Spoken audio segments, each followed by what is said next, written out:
Oh, hi there, and welcome back to Minecraft. We're here in the Hollow Mountain solo survival world, and this is episode 18. I want to start this video off by grabbing some name tags and naming a few more villagers in the trading village. I thought I had some name tags in storage somewhere, but it looks like we might have to trade for some. It's alright though, because we've got plenty of stuff to trade for emeralds.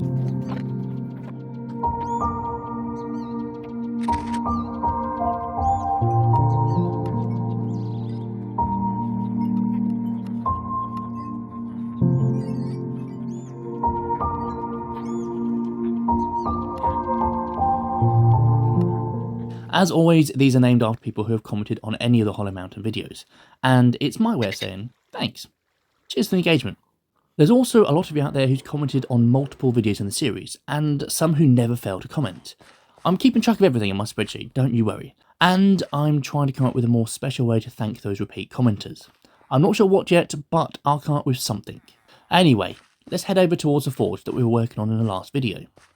I'm quite happy with this, but it does still need a bit of work to get it over the finish line. And we will definitely work on the inside of it later in this video.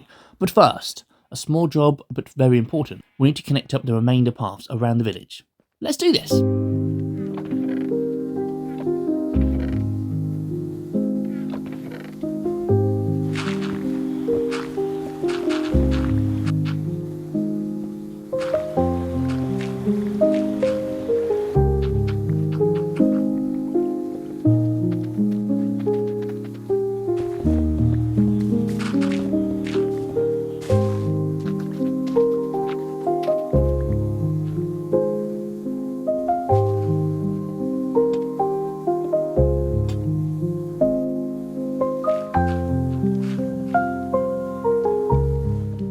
Now those paths are done, it will make it a lot easier travelling to this side of the village and helps the overall area flow better. We're going to go inside and work on a few projects shortly, but first I just want to tweak the outside a little bit. I'm finding there's too much grey out here and I want to fix that. I want to mix in some other blocks, dirt, path blocks, podsill, etc. Now I want this part to remain a path all the way to the stairs, so I'm thinking that we start taking a few blocks out from about here. I'll start by placing down regular dirt blocks and a few grass blocks here and there, and then we'll let the grass spread by itself. We can also leave a few andesite blocks to break things up a bit too. Same for stone buttons, which work as rocks on the ground, so yeah, that's cool. Let's do that a bit more and yeah, we'll see how it looks. Okay, so it's starting to look better already. Let's now add a few more stones and some stone stairs and slabs to stop the floor from being so flat. And we can throw down some wood planks and dead bushes too. Hopefully that will make the area feel more like a bit of a wasteland.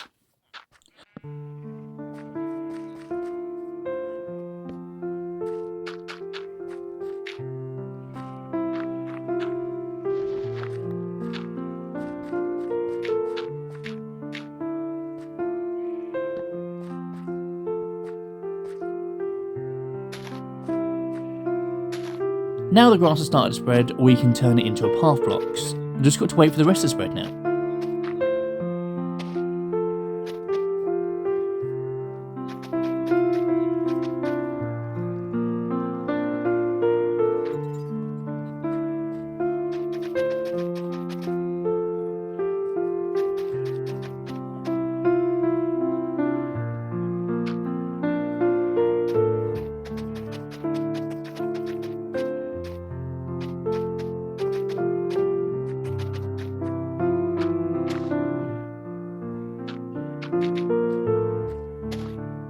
That's come out really nicely. Hey, where did you come from, dude? Hopefully we've got the mix right. I didn't want to remove all the stone, but I also didn't want to leave too much behind either. Let me know what you think. We can always tweak it a little bit more later. Anyway, moving on, we're heading inside now. I want to put a few things in the back, starting with a cactus farm. Time for a time lapse.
all done.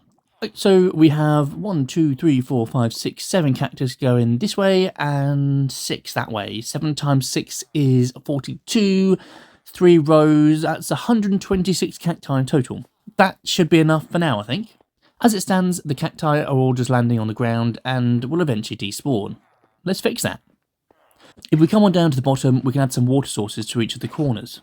That will push the cacti towards the centre. We can then take the dry blocks away, and then all the ones on the inner edge of the water. That then makes it flow straight to the centre. If we then locate the very centre block, we can dig down a few blocks so that the cacti fall into a hole. Okay, so we're going to need to grab some chests and hoppers from storage so that we can work on a collection system now. So we can now put a hopper in the hole that we made earlier, and then another one directly below it. Let's dig out and make sure this thing is working. So we just need to wait for the cacti to fall. There's one, cool, and it's in, nice. Okay, so that part's working. Now we need to make a safe way for us to get up and down to the collection point. I'm thinking we can dig out this area here and put in a spiral staircase going down.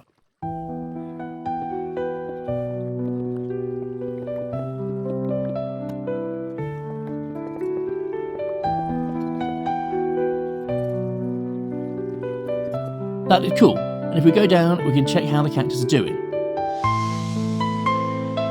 Cool, we've got just over a stack already. That's awesome.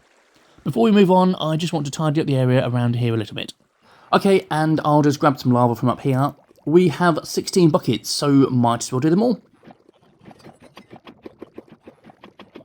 Now they're all full of lava, we can throw them on this piece of carpet, which swallows them all up. The reason for this, yes, you've guessed it, there is a hopper underneath the carpet. Let's go downstairs and I'll show you where that leads. So if we go straight to the bottom, you'll see that I've carved out a bit more space down here. And now we have 2 chests. One for lava buckets and the other for cacti. As for the room itself, it's currently a blank canvas, awaiting the next project. And you may have already worked out what that will be. We're going to work on a super smelter XP bank. But first, let's take the carpet back upstairs and pick up a few resources. As you can see, I've left some spare buckets up here for future lava collection, and these cauldrons are already starting to fill up. That's cool. There's certainly not going to be a shortage of furnace fuel anytime soon. MLG water bucket, nice. You should start calling me Pro Geeky Gamer. Let's start building the super smelter. This is quite an easy one. As always, I start from the bottom, so we need to place a double chest down and then 8 hoppers leading into it. On top of each of those hoppers, we can place a furnace, and then we can add a hopper going into the back of each of the furnaces, like this. Next up, we want to add a hopper going into the top of each of the furnaces, like this. We want to add a couple of blocks at the side of the hoppers on both sides so that we can lay down some rails. As for the rails, we want a single powered rail at each end and regular rails on the rest of it, like this. We can then add a lever on this block here that can toggle on and off these powered rails, and redstone torches on these to keep them on all the time. Once we add the minecart chests on top, they will run constantly until we flick this lever off. So just to explain for anyone not following, the chest at the bottom is output, the lower minecart is for fuel, and the higher one is for the items that we want to smelt, in this instance cacti. Now we just need to connect the cactus farm and the lava farm hoppers to the smelter. I'm just going to keep this simple by running a line of hoppers for each of them, as we're not short of iron. We will start by running a line from the cactus farm directly to the top minecart. Okay, didn't think that through. The lower minecart will need a hopper directly above it, and as it stands, that will feed cacti from the above one. Need to move the cacti hoppers at least 1 block to the side. Let's check to make sure it's working. That's odd. The cacti should be here by now. Okay, that hopper there is pointing down, so it's essentially a dead end. Let's fix that. Nope, still not working. Silly me, there's another dead end. Okay. Sorted. We can now run the lava hoppers over to the lower minecart.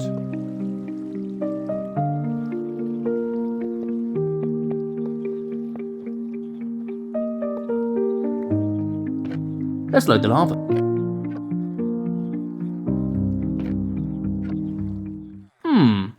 That should be in the minecart by now. Let's see if there's a dead end somewhere. It all looks fine from here. Where did that lava go then? Right, so I didn't see that coming. It looks as though the redstone torch is locking this hopper and preventing anything from travelling through there. See, now the chest is filling up again. If we place a lever down here, we can at least toggle this on and off as we need to. Let's test the smelter. Okay, that's promising. All the furnaces are lit up, so we know that the items are feeding into the furnaces. Nice one.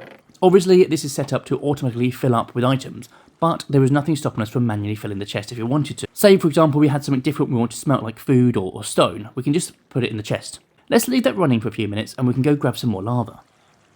Some of you may be thinking, and you're probably right, that lava as a fuel source is a bit of a waste, especially if the items are slowly feeding into the furnaces as they are today. First off, we can get the lava back quicker than we can use it at the moment, so that's not a problem. But also, I'm probably going to turn the minecarts off from time to time and allow the cactus to build up, so that will make a difference. Also, maybe we might add a second farm to feed items into the furnaces for smelting. Not today though. Let's head back downstairs. Everything seems to be working well. Let's see if we can make this place look a bit nicer. Okay, we're back. And I've got to say, I've been a busy boy. If we head back inside, you can see that a few changes have been made. First off, the walls are no longer just made of stone. I've mixed in some andesite and stone blocks to help it blend in with the rest of the build. If we go further down, you can see that we've got some smooth stone and a few wooden pillars to help support the structure above. And finally, the super smelter has been hidden away behind quartz. I like it. A flick of this lever opens up the back room, and hands up, I've not decorated this part, but that's where all the moving pieces are. You can see that we have a few more cactus ready to be smelted. Shall we try turn her on? Odd, 2 furnaces didn't fire up this time. Okay, well that's an easy fix. We just take that hopper out and yeah, perfect. She's working fine now. Right, well this one had fuel in it, but nothing to smelt. Let's have a look around the back. There's nothing in the hopper above. The minecart has gone over the hopper and has plenty of items in it. Okay, so I'm thinking it's one of 2 things, and either way, it's probably going to require the same fix. 1, the lever that we put in might be locking the end hopper, and 2, the minecart might not be fully going over the last hopper, so unable to drop items in. Solution to both of these problems, we make the room bigger, maybe 1, maybe 2 blocks wider, add an extra block with a rail to this side of the smelter, put the redstone torch back where we had it originally, and move all the input hoppers further out that way. Or we could remove the last furnace and make a 7 furnace array. Or we could do nothing and just not use that furnace. As it's a solo player world and we don't really need all that much XP, I think we're going to leave it. We can extend it out later if we need to, and if we decide we need more furnaces urgently for whatever reason. But yeah, I think it'll be fine. That reminds me, this obviously is the smelter, but we have the XP bank built into that in the form of these levers. As it stands, the levers are all off, so the items that smelted automatically drop into the hoppers and move to the output chest. If we flick one of these levers, it will lock that furnace only. We can then choose to lock as many as we want without affecting the others. The reason we want to lock them is so that the items don't go back into the hopper and we can manually remove them ourselves. The clever thing with furnaces is that they store the XP from smelting, so we can take one item out and collect the XP from every item that the furnace has smelted since we last took an item out of it. Now that that batch of items is smelted, let's see if we can repair our tools.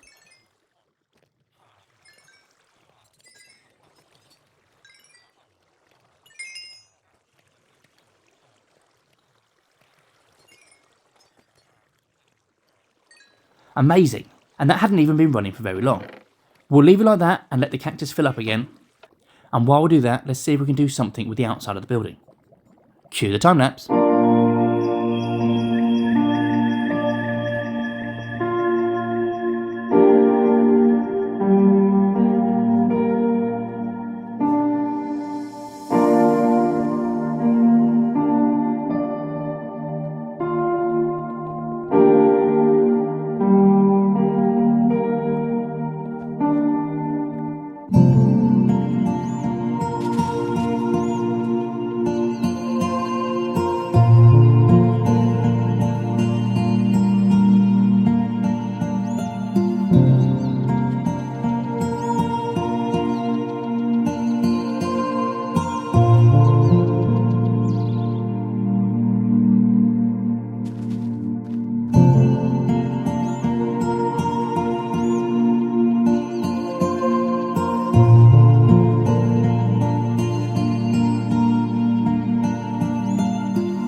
And on that note, I think we are just about out of time for this video.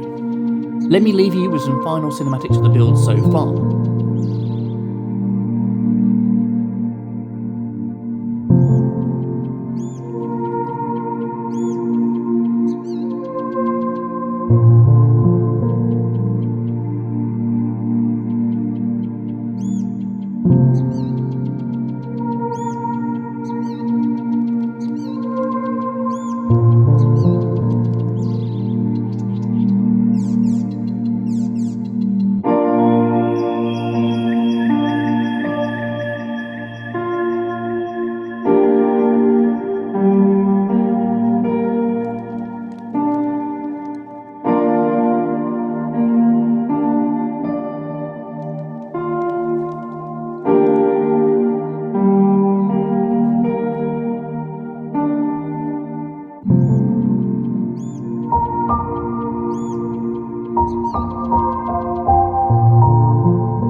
Thanks for watching. Goodbye.